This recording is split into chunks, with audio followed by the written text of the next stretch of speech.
Turkish culture is really important to Evan and his cousin Elena. They, along with their families, often cook big Turkish feasts, and they speak Turkish at home too. 13 tane. 13. They're some of more than 100,000 Australians whose families originally came from Turkey. But while Evan knows a lot about the culture of Turkey, he wishes he knew more about what happened to Turkish soldiers during World War I. I started to do some reading, and I went to the library in my school and I saw this Turkish book. I borrowed it and then I was reading most of the night, and I was wondering what would they do. What Australians know as the Gallipoli campaign is known by Turkish people as the Battle of Çanakkale. Although the country wasn't called Turkey back then, it was actually part of the Ottoman Empire. In World War I, it was on the same side as countries like Germany and Austria-Hungary. This is me. Ada is another Turkish-Australian kid who's interested in both sides of the Gallipoli story. Her great-great-uncle was actually there.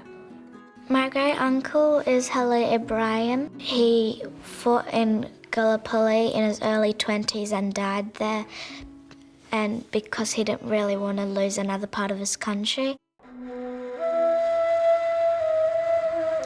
Turkey was expecting to be attacked, but it didn't know where or when.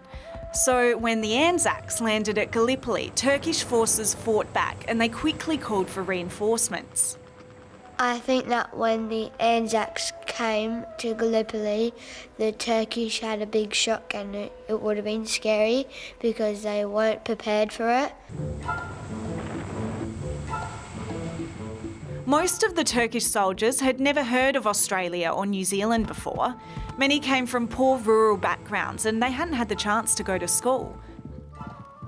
They were led by determined commanders like this man, Colonel Mustafa Kemal.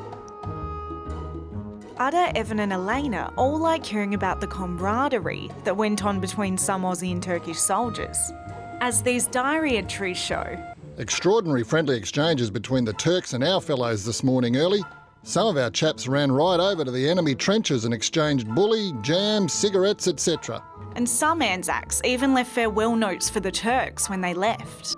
Most of the lads left notes behind thanking Abdul for the use of the ground, also for the fair fight they'd given us, and assuring them that any of the food left behind had not been poisoned, but was actually quite good. After 8 months of fighting, the Turkish forces won, although in the end they'd be on the losing side of World War I.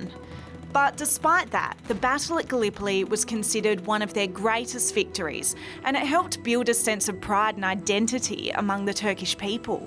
I respect both sides, and I don't really think there's a good side and bad side. I just think the people that went to war and lost their blood and that got killed just wanted to serve their own country.